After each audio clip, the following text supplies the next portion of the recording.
Harry's wife begging for fame.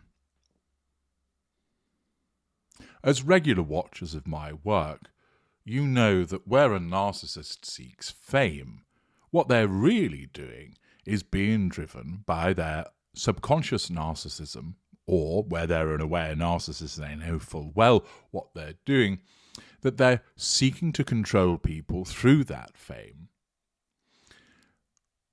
receiving fuel as a consequence of people's reaction to the fame of that individual, or perhaps infamy, and then, of course, utilizing that fame as a means for character traits. So, for instance, by becoming famous, it gives access to other famous people, and those other famous people will have a range of character traits that can be utilized.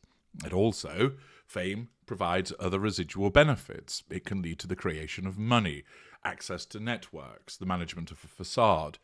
So, to certain narcissists, fame is hugely important. That's why places such as Hollywood become these cradles of fame-hungry narcissists, all trampling on one another, exhibiting an absence of emotional empathy, no remorse, no concept of guilt in the pursuit of that next potentially big break through an audition. Harry's wife, as a mid-range narcissist, was driven by her narcissism also to utilize fame as a means of getting to the prime aims. She was persuaded that she would be an excellent actress, and of course, many narcissists do make very good actors and actresses because it's inherent in the very nature of what they are. She's not the worst actress, but she's hardly the best. And as a consequence, her narcissism determined you need to get famous. Become famous by any means. Fame is the key. She, of course, doesn't realize that fame is the key to getting to the prime aims. She doesn't know what she is. She doesn't know that that's what she seeks. She just thinks fame is good. It's nice to be famous. I like the way it makes me feel. I like the way that people recognize me and give me shoes, or sometimes I take them without asking. I like the fact that I'm recognized in the street. I like the fact that I can earn more money by being famous. I like the fact that I get invitations to certain places by virtue of being famous. So I need to become more and more famous. But what's really going on is that her narcissism beneath the surface is whispering, you need to get famous because then we can get more of the prime aims. Go to it. Now, of course, Harry's wife is everywhere. Like some unwelcome rash, she's all over the media, all over the press as a combination of her desire to be known and also because the press knows that so many people like to read about her for good or for, increasingly so, bad reasons. But what was it like a number of years ago? Well, in an article from October 2019, so I'm bringing up the past, Katie Hind of the Daily Mail tells us, "The night Harry's wife begged me to get her in the tabloids." The Duchess of Sussex spoke movingly about the pressures of the media spotlight, but as Katie Hind reveals, she wasn't always so reticent.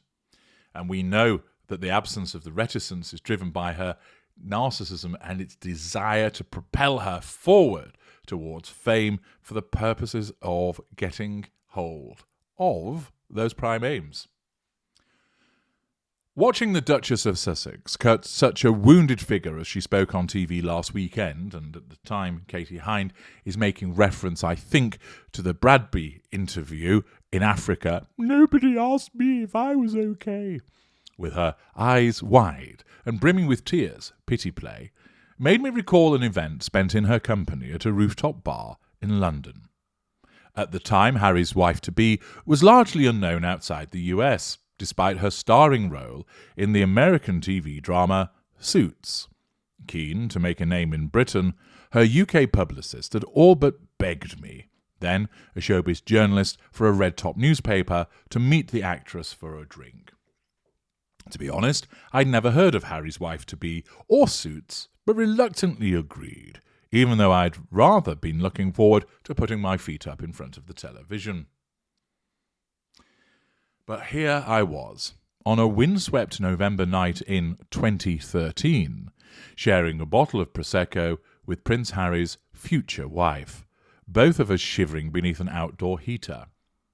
It soon became clear that Harry's wife-to-be was determined to raise her profile, residual benefit, even if it was an inconsequential 80-word piece tagged on to the end of my weekly column.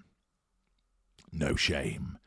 We got on well, so much so that she canvassed my opinion on whether she should go on a date with the footballer Ashley Cole, who was then, as now, not exactly a man blessed with woke sensibilities.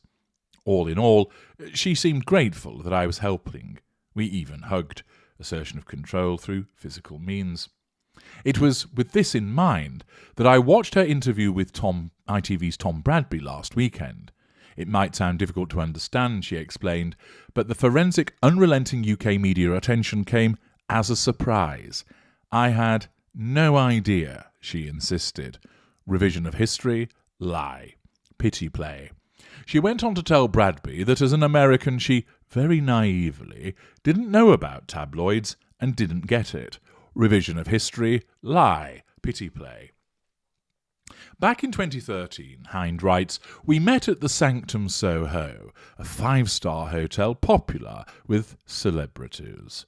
I was greeted at 8 p.m. by a woman with long, dark, brown, wavy hair, wrapped up in a smart but not particularly expensive-looking black winter coat, dark jeans, and a pair of stiletto boots. She introduced herself as Harry's wife-to-be. Recalling how I had ruined a pair of cherished gold shoes at my 30th birthday at the same venue 2 years earlier, I warned Harry's wife-to-be about getting her heels caught between the decking. We sat at a corner table, thankfully beside a heater, and opposite a jacuzzi that we joked would receive little attention on such a chilly night. She struck me as pretty, but unremarkably so, until she flashed her transformative Hollywood smile.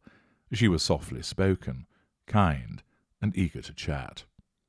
Benign behaviours for the purpose of assertion of control, pouring me some of the venue's house Prosecco into a plastic champagne flute, I sensed an eagerness to make me her friend.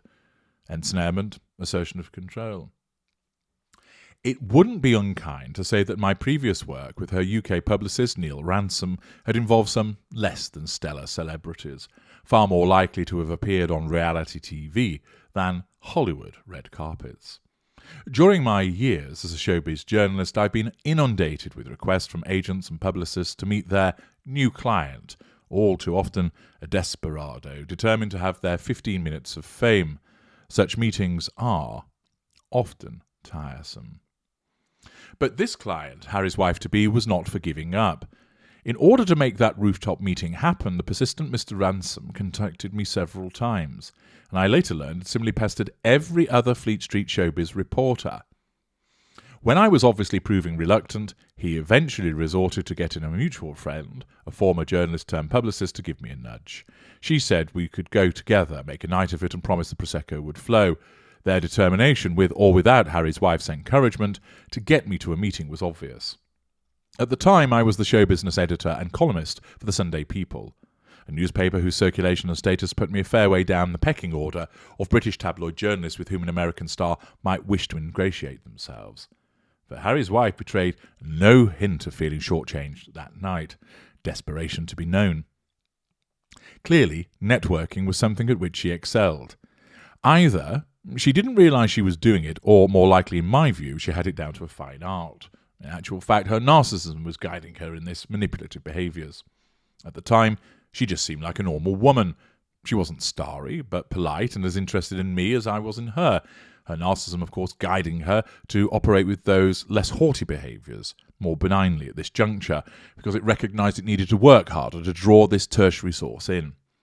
We spoke about her childhood in Los Angeles, and she confided that she had recently been through a divorce from Hollywood movie producer Trevor Engelson. Narcissists invariably confide, letting you in with secrets, for the purposes, of course, of drawing you in, making you feel special, and asserting control over you. I recall her looking down as she spoke about how hard it was, but that it was for the best. Her mood brightened as we enjoyed another glass of fizz. After establishing we were the same age, mirroring, we began to bond over how hard it is to find a boyfriend, mirroring. We moaned and swapped some war stories, hers mostly about her divorce, before she retrieved her iPhone 5 from her designer handbag. She looked somewhat pleased with herself, gleeful, hopeful. "Do you know this guy, Ashley Cole?" she asked. "He follows me on Twitter and keeps trying to talk to me. He's trying really hard." I knew Ashley only too well, both from meeting him in person a few times and from covering the twists and turns of his romance, marriage and divorce from the singer Cheryl Y.I.Man Tweedy. That night, as Harry's wife worked to secure coverage in a national newspaper, residual benefit, assertion of control, I saved her from the fate of becoming Mr. Cole's girlfriend. Having spent much of my career reporting on the ups and mostly downs of his marriage to Cheryl, I felt it was the sisterly thing to do, to pass on my plentiful knowledge of how he had repeatedly cheated on his wife. Following their split, several women came forward to tell their stories. Harry's wife looked disappointed, giving me an inkling that she liked him, or at least the idea of him. At the time, the Chelsea and England star was hailed as the best left-back in the world, a regular fodder for the tabloids. I can recall looking at her downcast face and feeling bad that I had crushed her dream of becoming a wag. We spent much of the remainder of the night talking about English men, how much she liked them, and how much she liked London. She was staying in Soho House, the members' club where her Canadian friend Marcus Anderson worked as a consultant. It is said that Anderson introduced Harry's wife to be to friends, including Amal and George Clooney and Jessica Mulrooney, who reportedly became her stylist. The Prosecco flowed until 11 p.m, when Harry's wife called it a night. We said our goodbyes, exchanging more hugs as we wished one another luck with our respective hunts for the one. My friend and I finished the third bottle of Prosecco we'd all started, and Harry's wife's grateful PR team picked up the tab. It was worth it for them and for her. Harry's wife got all of 6 inches in my gossip column, the story being Ashley's pursuit of her. Accordingly, Harry's wife's interaction meant that she was able to control this individual who became a non-intimate secondary source, and she gained some facade management as a consequence of portraying herself as being desirable in the column inches that have just been described. But her profile-raising efforts didn't end there. The following week, she was at it again, riding the publicity carousel in London for all she was worth. First, she was pictured at a red carpet event on the arm of an eligible male model, an old PR ruse designed to set tongues wagging. Later, there was a charity gala dinner at which she helped hand out prizes. It was on this occasion that she reportedly asked TV personality and former wag Lizzie Cundy, "Do you know any famous guys? I'm single and I really love English men." The Whistle-Top London tour also involved attending the premiere of a film she had no part in. It isn't easy to reconcile the Harry's wife, who appeared so at ease, talking candidly with a tabloid journalist she had never previously met, with the Duchess on our screens last weekend who spoke of her hatred for the British tabloids. Had contempt hidden behind the hugs on that rooftop bar 6 years ago? Did her smiles really mask a snarl of disgust? Or is it that, as the Duchess of Sussex, she no longer needs the gossip column coverage that plain Harry's wife to be once craved? Well, of course, this question posed by this journalist is easily answered. Back then, she was a nobody, and therefore her narcissism needed her to be pleasant and to court tabloid journalists in order to seek out that fame that's also important. Now she's achieved that fame. She, of course, has no need for the tabloid journalists in the way that she once did, and instead portrays them as the enemy, because when they report unfavourably about her, they threaten her sense of control. It wasn't a case that she masked contempt back then, but rather her narcissism compelled her to view tabloid journalists as a good thing, and now, because she doesn't need them and they threaten her sense of control, they are a bad thing. What you must understand is the narcissist has no fixed view of you. If you give us what we want, you're painted white, you're a good thing. If you threaten our control, don't provide us with fuel, smear us in some way elsewhere which threatens our control, wound us, you're a bad thing, and therefore we don't like you. And you can alternate between being a good thing and a bad thing several times in one day. And this article demonstrates the way in which this happens vis-à-vis Harry's wife. I'm H.G. Tudor. Thank you for listening.